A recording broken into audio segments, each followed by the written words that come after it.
Do we get this up on the screen, or do I just ask for a vote? Okay, thank you. All those in favor signify by saying aye. Aye. See, we got to use the screen. Okay. I don't have my screen up yet.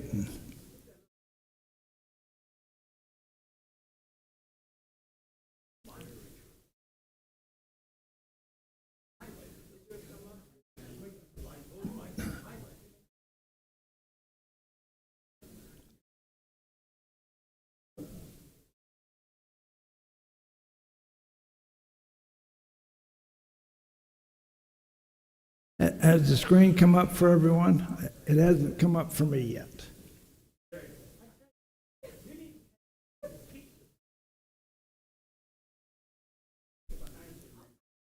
What? Hit the recycle? What? There's a refresh button. Refresh. Refresh button. Does it look like the refresh button? That little circle, is that the Okay, one? That's the one. The one, that little arrow, yeah. Yeah, that's the recycle. So I said recycle button. There you go. Okay, Hopefully it's now hit the microphone again, okay. or hit it again. There you go. All right. Vote, please. Okay.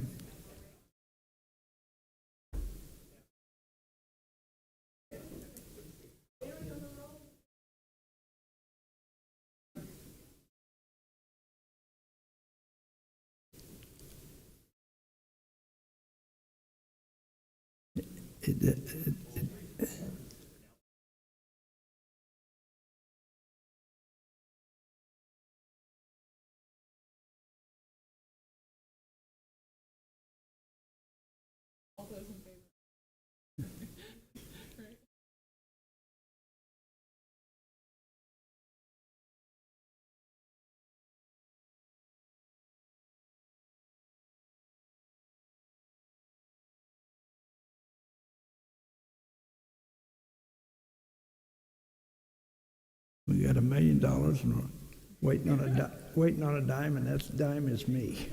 No, not your fault. Okay.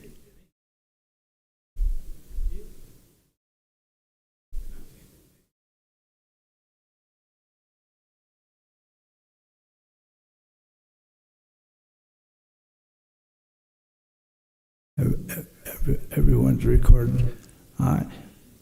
Passes unanimously. Moving on to our informational items. The first one, Brian, you're going to handle the Good Peoria Sanitary District report for us. Thanks for being here. Thank you, Mr. Chairman. It's always busy at GPSD, but not a lot to reflect in your minutes, obviously, other than some adjustments to our solar contract that we have that is in queue with Ameren for review. Is your mic on? How about now? Better? Yeah, so it's always pretty busy at GPSD, but not a lot reflected in the minutes other than some adjustments to our solar contract. The solar project is in Ameren for review, and we're like number 20th in queue in the review process. So we'll continue down that path. Happy to answer any questions. Questions for Brian? Yes, Sharon. What is the Facebook site that's been posting all the great old pictures? Can you comment on that? Because some of those are really cool. They are. They're, what's the name of the site? Memories of Peoria. And right, about 100-year-old pictures of the plant, the construction, the whole process. If you haven't been on there, you should, because it's fun to walk around and see some of that stuff still in use today. So, yeah, thanks.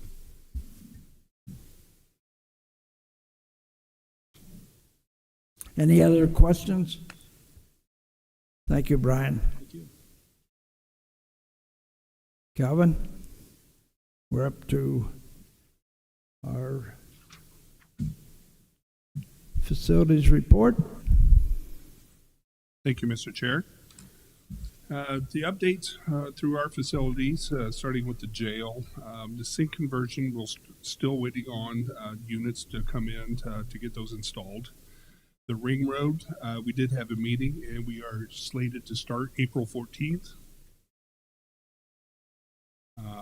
Here at the courthouse, the probation project has started, so we are in progress.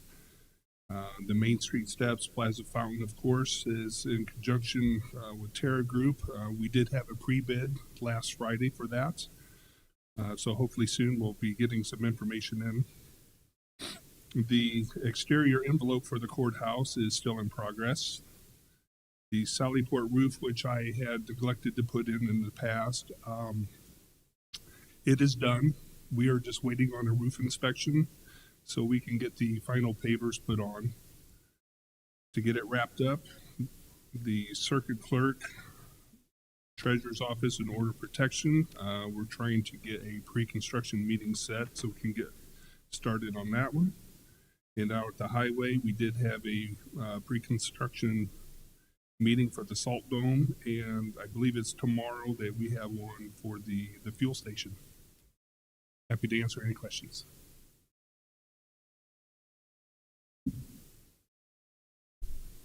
Seeing no questions, thank you, Colin.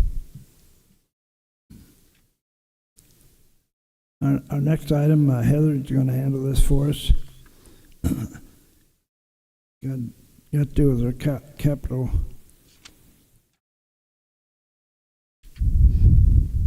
projects and funding sources and so forth. She's been good about finding those for us. Thank you. Good afternoon. This month's report includes the rollovers that were approved at the March board meeting and the purchase orders that roll when we do our year-end close.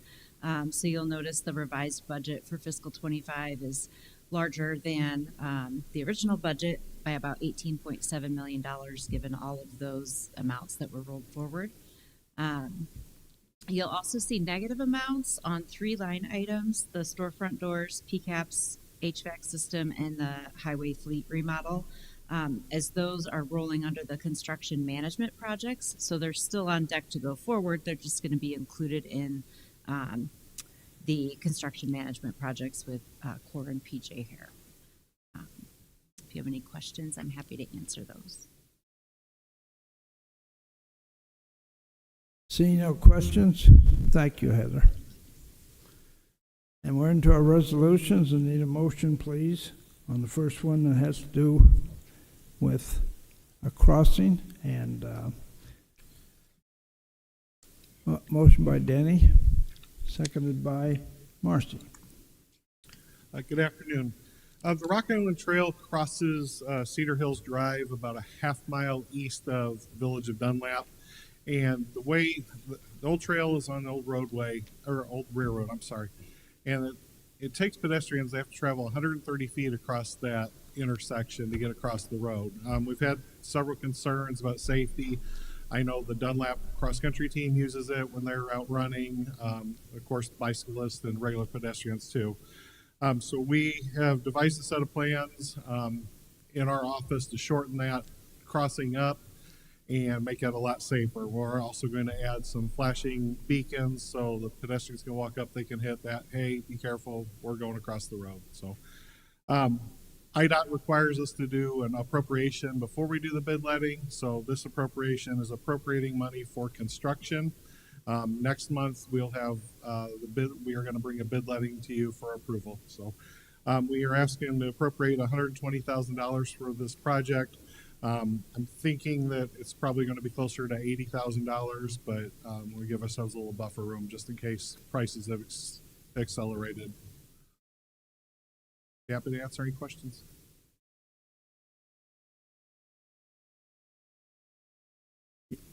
Yes, Jimmy. Thanks, Jeff, or Coach.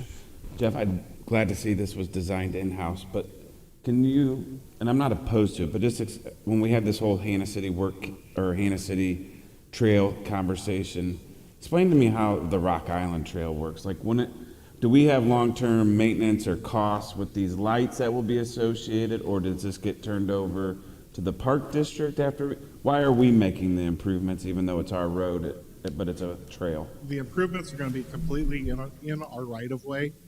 And it's basically our responsibility to protect the people that are crossing our right of way. I had this question asked the other day, and I explained it as, for instance, in Bartonville, when we redid the Airport Road and Garfield intersection, we built a crosswalk for Pfeiffer Road on both sides. We don't control Pfeiffer Road, but we are controlling the traffic. We're putting signals up and a crosswalk.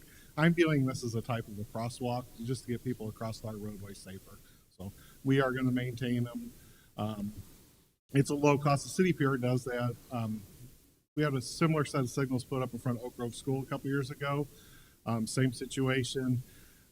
They got hit by an accident, and it was very minimal to get the city of Peoria come out and repair it for us. So this is not they're solar powered. They're pretty maintenance free as long as they keep working and don't get hit by lightning or something like that. They're pretty maintenance free.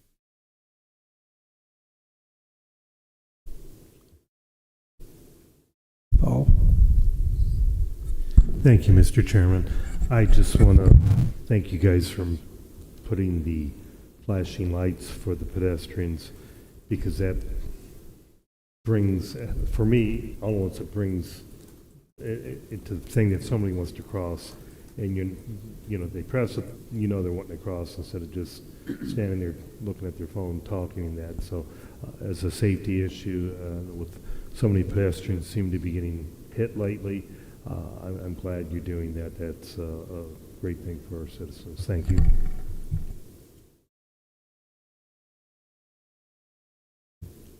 Any more questions? Just Jerry? one. I know that this was a really steep angle as it currently exists, and for automotive traffic, we tend to try to make our intersections as close to 90. Just explain for me why we're still, even though substantially less, why we're still at a bit of an angle. Sure. It has to go with the drainage. The drainage coming off the road and the roadway. And there's also a very large farm entrance right there to the field to the north. And we really struggled with how to do it, and that's kind of the best solution we came up with. Otherwise, we are going to have to extend the project quite a bit to the east. We're going to have to move that farm entrance and probably get additional right-of-way. So it was kind of a lesser of two evils. So I see. Thank you. Jeff, I know sometimes I get confused, but did you say you were going to put the bids out, or are they due tomorrow or something? So the bid letting is actually tomorrow. So IDOT usually likes to have this before we have a bid letting, but they said is because we did it in-house, it doesn't click with me to do that ahead of time. So IDOT was okay with us doing this appropriation as long as this was approved before the bid letting is approved at the board meeting. So it works out. So yes, there is a bid letting tomorrow for this project. Well, could we speed the project up at all for you? No. This has to be done first. Okay. This has to be done first. Any more questions? Vote.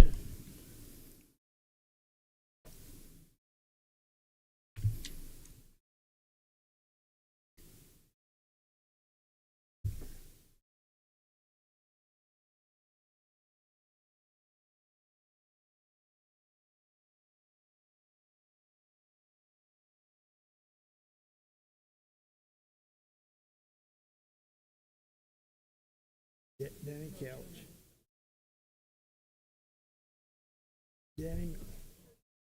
Danny made it and Marcy seconded.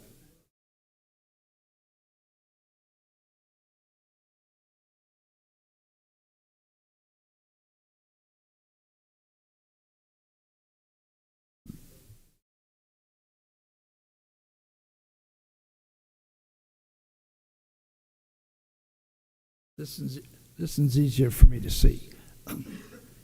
Motion carried.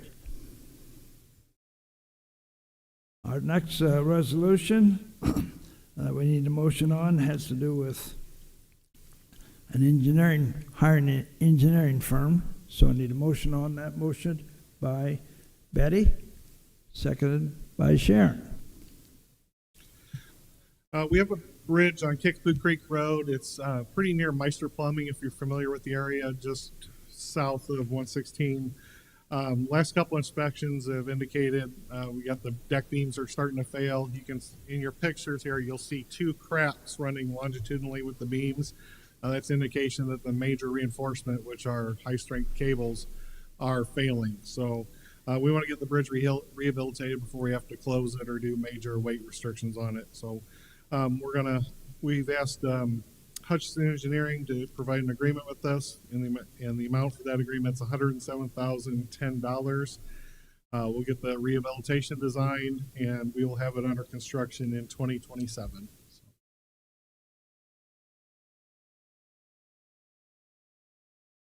Questions? Paul? Thank you, Mr. Chairman. Will you be able to keep one lane open when you replace that, or will you just close the road down? No, we will close it down. We're going to have some challenges. There's a high-powered power lines over top, or there's Gotcha. transmission lines right over top of the bridge. So we're going to have some challenges with this anyway. So we'll close it down and get it done faster. How much traffic do we have per day that use that section? I apologize, Mr. Rosenbaum. I don't have that data in front of me. That's fine. I usually include it, so I apologize I didn't. It's one that I think people can get by with going around, and Yes. so thank you. Yep.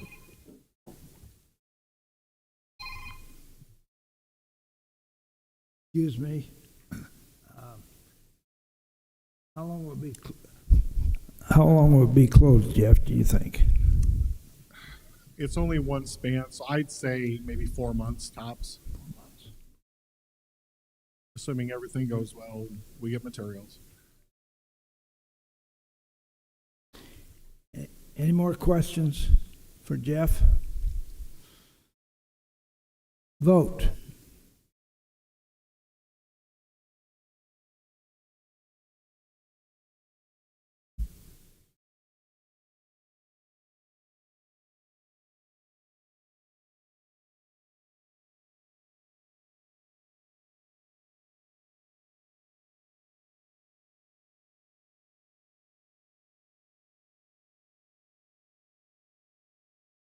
Passes unanimously. And our third and last resolution has to do with another engineering up in the Cedar Hills Drive between Mossville and US Route 40. Need a motion on that, please. Motion by Matt, second by Terry. All right. So on Cedar Hills Drive, if you're familiar with the area, it's east of Knoxville. You go down the big hill, across the big bridge, and then at the bottom of the hill, there's Singing Woods Drive. This erosion area is right across the road from Singing Woods. There's an old concrete retaining wall that keeps the creek from eating away at the road. The creek comes in a pretty hard bend right there and has a tendency to want to eat at the road. So we don't have any history of this wall. We can't find any plans or anything on it. So it's been there for a very long time. Part of the wall has failed. Our guys have put riprap in there to kind of keep it stabilized. But anytime we get a heavy rain like we had last week, they got to go out and check it and maybe add some rock every once in a while. So we want to get the wall replaced and then not have to worry about it anymore. So we are going to do an agreement with TWM for an amount of $149,900.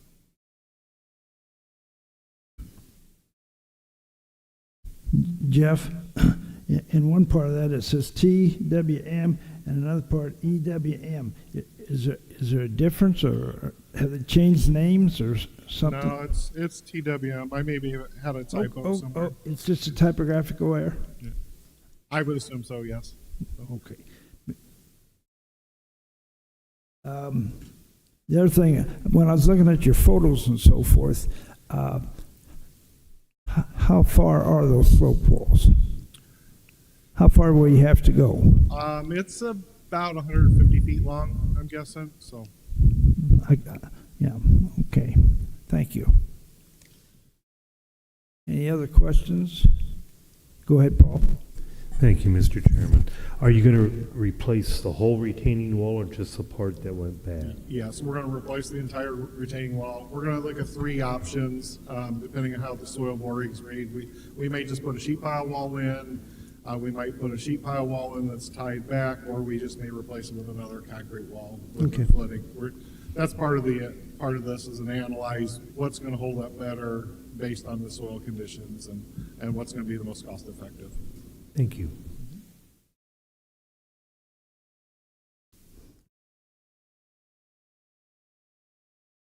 Any more? Vote.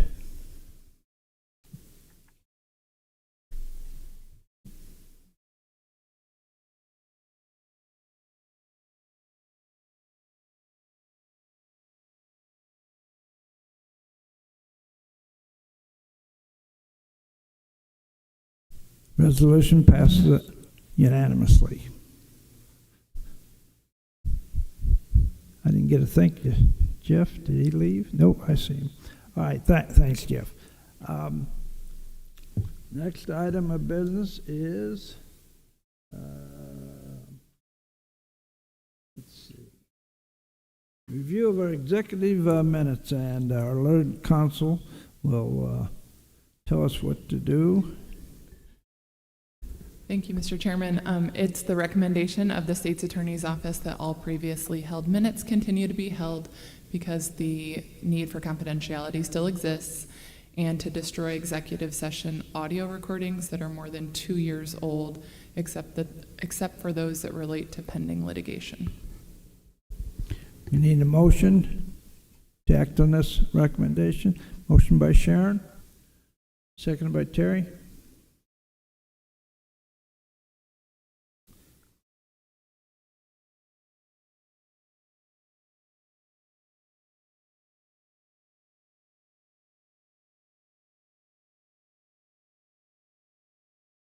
Do what? Voice vote. You want me to call the roll? Okay.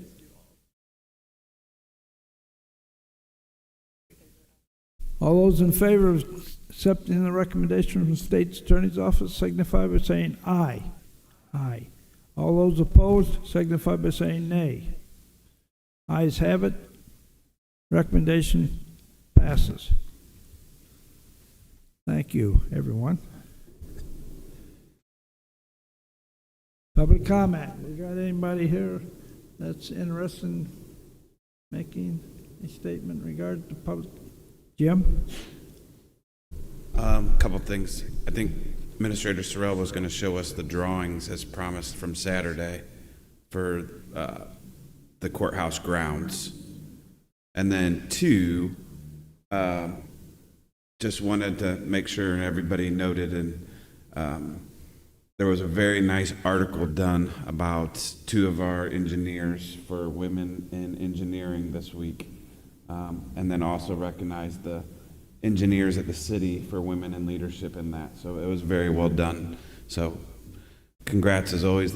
Now the public knows what we already know. We got good engineers.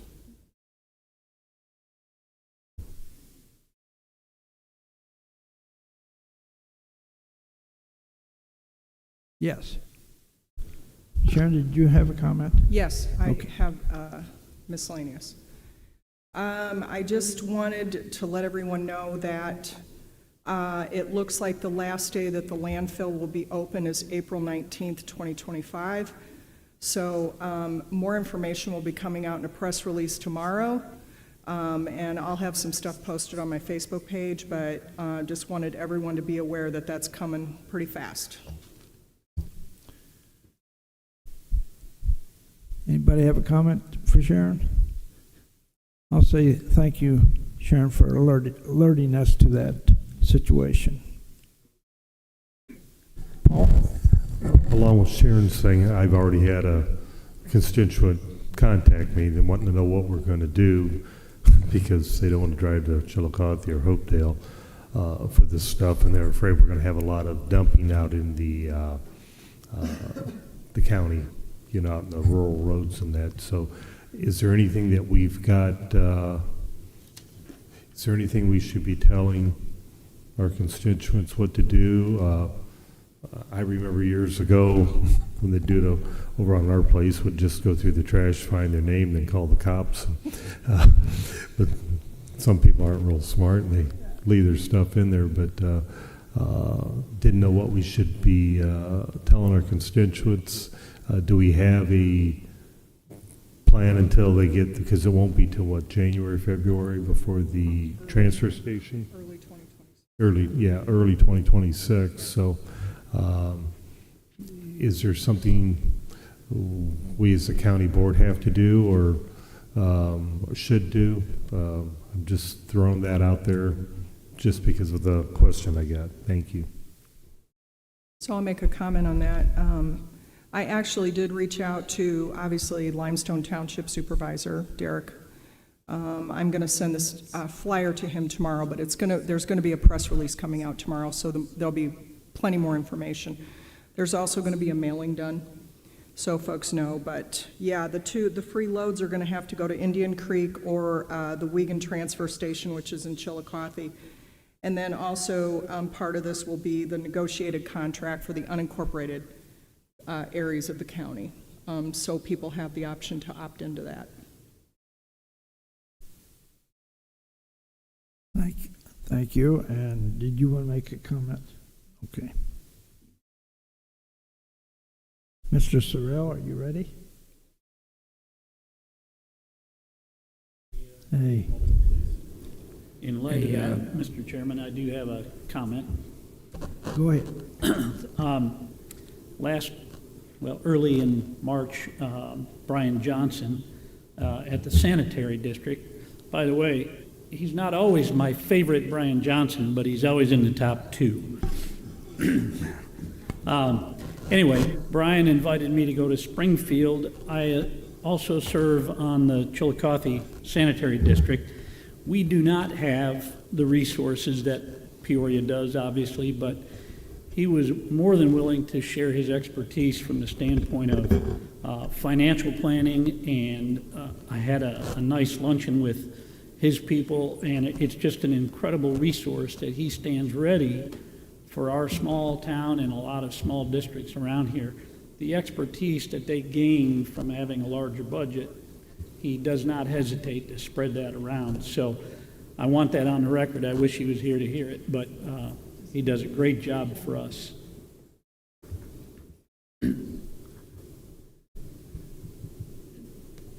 I think many of us that have been around and visited the sanitary district knows that we've got a great part of the government that does a wonderful job down there.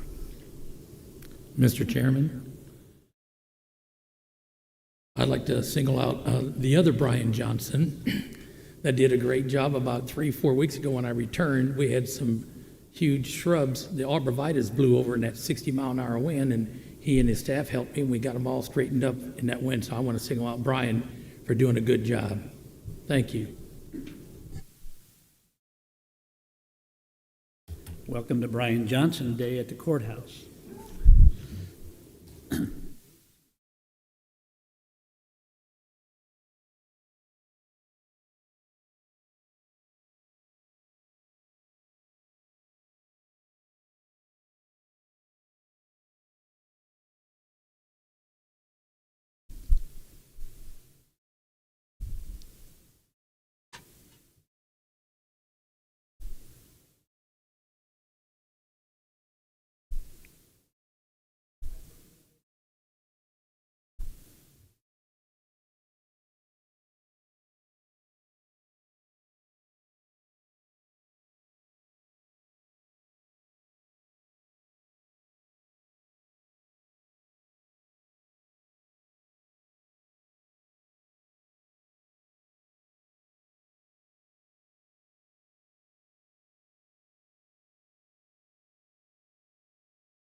Okay, now that we've got technology figured out. Doug, thank you for helping with that real quick. So these are, this is what the plaza renovation design looks like. We'll walk through it with you real quick. This will come back to you as a recommendation for bid award at your regular meeting next month. Core construction is the construction manager at risk. What you'll be approving is essentially a budget true-up for each of the construction divisions that will be included in this project. So as Terra Engineering, who's the designer, looked at the project, we divided the entire block into 5 different areas, 1, 2, 3, 4, and 5, as you can see on the screen. Looking at Area 1, which is the Main Street Plaza or the Lincoln Plaza, this bid spec has us completely replacing the existing fountain, moving the Lincoln statue away from Jefferson, and replacing pavers, or the material that's out there with permeable pavers of different size, different color, so that we get the look that you see on the left side of the screen here. In the middle is the portion that goes along Main Street, and what we're going to be doing there is actually pulling out the existing vegetation and replacing with both a species that is going to be a little bit better suited for the environment in terms of sun and wind and and whatnot, but also making some improvements to how these get properly drained, properly irrigated. That a consistent point throughout the entire project. So every slide that will be applicable is our irrigation system around the block. It needs to be gutted and replaced, as does much of the electrical. So every phase or every area that we'll walk through, there's irrigation and electrical that is being upgraded. You can see on the right some of the materials that Terra has proposed for this area. Area 2 is what's along Jefferson and goes all the way around to roughly the top of the new steps on Hamilton. Here we're just going to be making some improvements to the landscape materials, and we're going to provide some better sidewalk lighting along with the curbing that you'll see here. I'll kind of zoom in. This curbing that you can see along the planting that's all broken up, we're going to obviously replace that with a new material. And then clean up the landscaping as well. And then within the landscaping beds, we'll have these illuminated ballards to provide some better lighting along the public sidewalk. Area 3, which is the major area, that is the lower fountain area. Again, we're going to be completely removing the existing fountain. We're also going to remove the existing tree rings. So in the gray half arc here, if you recall, we have existing tree rings. We're going to take those out completely. We'll replace with like concrete that is already there, which is both stamped and colored. So we'll do that to match as best as possible. The lower plaza area, again, will be all permeable pavers. The water feature that will be put back are more like fountain jets, so that we still do have some type of a water feature. You'll see on the left side of the arc that we've got new permanent seating that will go in, so that we still have the opportunity for users of the space to sit and eat lunch or whatever the case may be. Within the lower plaza itself, the two kind of kidney-shaped green areas are going to be prairie grass, as you can see by the notation. The dashed lines represent contours, so they're not going to be completely flat. They're going to be built up a little bit. The shapes that have a line going through the middle of them are boulders of various sizes. And then we have included in the budget cast bronze bison. We're just all in on the bison theme this year. That these will be permanently installed and we'll have adult life size and juvenile life size as well. So it's going to look like a small herd or a family of bison are traversing the lower plaza area. The large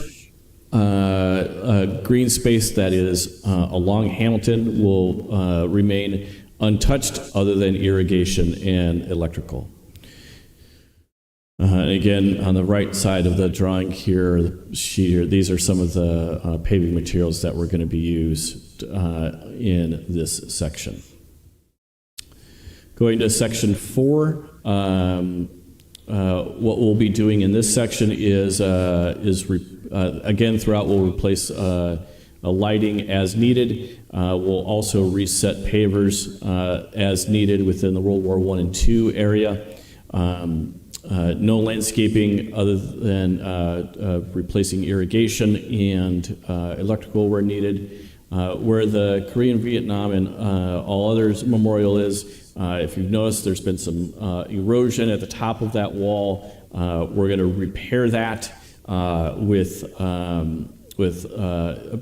hopefully a material that'll hold better and that will reduce erosion in the future, but still maintain the look that we have today. In the corner that's at Main and Adams here,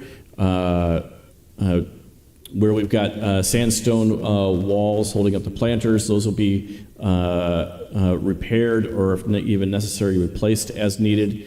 The new we'll have new parking bollards to protect this as a pedestrian area, both at the intersection of the two city streets and the intersection of Adams and our driveway, and where the pedestrian crosswalk is coming out of this end of the building. We'll have new steps with handrail, as shown here, also done. That'll make it consistent with the steps that we previously had poured a little bit up on Main Street. This drawing shows that the pavers that are within this area are going to be repaired as needed, but we'll be adding an alternate to repave the entire area as well, and then depending where the budget comes in, we'll make that determination.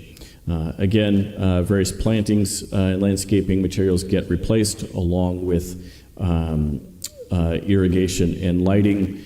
The ballards that we're using on Adams Street will be the same ones that we use here, and they are functional in terms of trying to stop traffic. Here's just a smattering of images. These are not the exact ones, but just to give you an idea of what some of the seating looks like around the lower plaza. We'll have new trash receptacles, what the bollards and pedestrian light poles look like. I will also add, as we come to conclusion here, looking at the overall plan. One thing that we have put into the specifications is we're going to remove all of the holiday lighting from the trees themselves, and we're proposing to have the top of the building completely strung with programmable LED lights not as beefy, but similar in concept to what is on the Murray Baker Bridge. So we'll be able to program those for various times of the year. If there is a desire, we can also work in concert with the city, who controls the lighting patterns for the bridge, and coordinate things. So when there's a various event in the community, or there is a day or a week that we want to recognize, we'll be able to change the lights around the top edge, or what we call the parapet of the courthouse. That's a pretty high-level summary of what the designs and the plans look like. I'm happy to answer any questions, Mr. Chairman.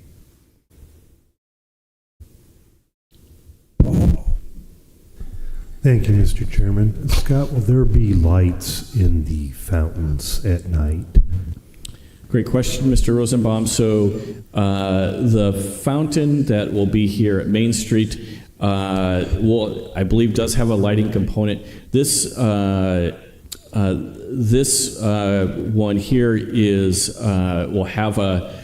will probably have some uplighting on it. It's also more of a sheet flow type of fountain. So when when the water's turned off, based on, say, time of year or whatnot, you'll be able to actually sit on this fountain.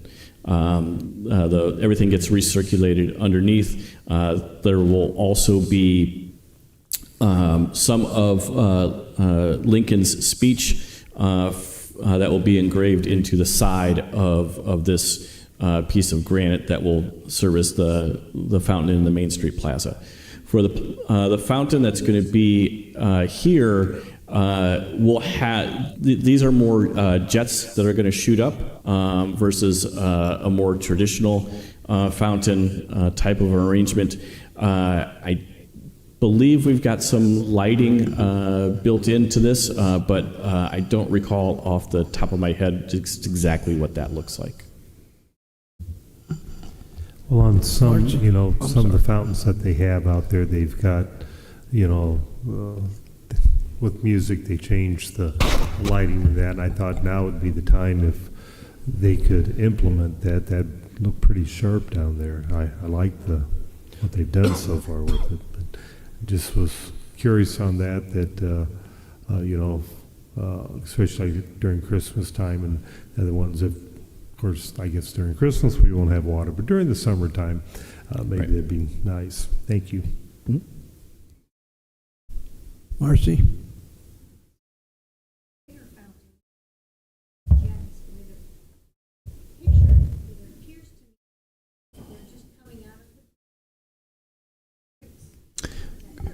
Correct. So in concept, if everyone's familiar with Marshall Plaza down on the riverfront underneath, just between the Gateway building and the riverfront itself, it's that Marshall Plaza is that sunken area that has two types of fountain. It has ones that shoot into the middle of it from the corners, but it also has ones that are in the bottom of it that shoot straight up. That's the second one. There's what we're looking at here. There's an entire recirculating system, so that water will be captured by the permeable pavers. It will actually come back into a reservoir that'll be put in underneath the plaza, and then recirculating pumps will then push it back up through those jets.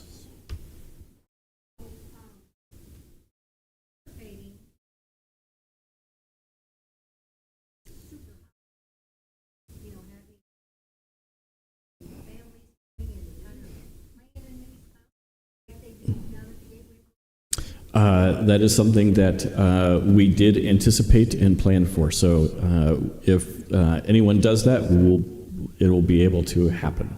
Probably the only times we're in the summer when we would, or in the warmer weather when we would turn this off, is when there is some type of an event going on in the plaza itself.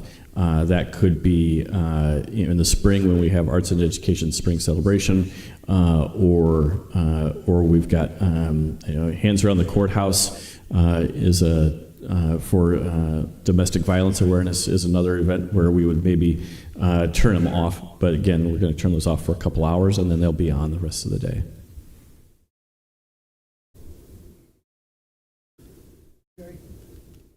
I'm a landscaper as a hobbyist only, but I do recognize that there's a number of things out there currently, specifically bluestone paving and a lot of limestone. I would suggest that if we haven't already included it in the plan for this, that we let our sustainability coordinator figure out how to dispose of that to a happy ending rather than just disposable in a landfill. I think there'd be a good number of homeowners that might be interested in making a purchase, or even if we give it away, it's just very expensive material. It'd be difficult to adapt it for what we're doing here, but it could certainly have a second life. So if there's a possibility we can spend a little time with that thought, I'd love to hear what happens to it. Absolutely.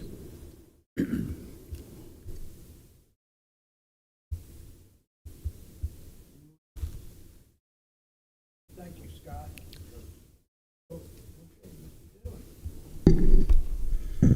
Scott, I guess the only, and I think once you make official hiring that person, that would be for their design review. But when this, if you're going to do the light things, I think I would check on the ballards that you're getting, that those would also be LED light changing, that you could change your ballards to the color instead of those just constantly being white also. And maybe that's already what they are, but if you're going to go for the lighting thing, I would make sure that they're programmable before we buy them and then say oops later. We'll certainly check into that. And I would highly encourage the board by the Soldiers and Sailors Monument. If we're going to do this entire thing, that's why that alternate is out there. We really should figure out, fingers crossed on monetary, but figure out a way, if we're going to do it, not leave a giant corner of the courthouse unfinished for the outside.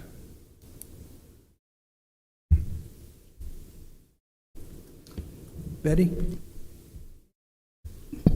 Maybe I didn't understand, but did you indicate that the Lincoln statue would be moving? It's going to move just a little bit further away from, still in the same from Jefferson. area. Yes, so let's zoom into that area. So currently, the Lincoln statue is closer to where the gray circle, this gray circle is right here. It's not exactly that, but it's pretty close to that. And it's going to be relocated down to this little blob you see there. It's just a little bit. So we're going to move it away from at Jefferson Street, just a little bit, probably, 10, 20, 30 feet or thereabouts. Still a prominent place in the Main Street Plaza for sure, though. Any other questions? Go ahead, Marcia. Regarding the roof lighting, you said, I wasn't quite sure you said that. So we have in the bid specifications the materials necessary to string the top of the building with programmable LEDs. If you're just looking at white lights, an example would maybe be the building where Kelleher's is. They've got those at the top of along the roof line of their building, but those aren't programmable, and I don't know if they're LED or not. What we're looking at here are first and foremost LED, secondly programmable, so that we can do different things and illuminate the top of the building accordingly based on any special events that are going on throughout the course of the year. Would the, I think the public really likes the lights on in the, would that then just not be, I don't know, Right. if I would say loud, but that would be done Well, we are going to eliminate those, and mostly because many of the trees that we are not removing are have gotten large enough that we can't put lights in them anymore. We can't get a lift tall enough to actually appropriately light them on an annual basis.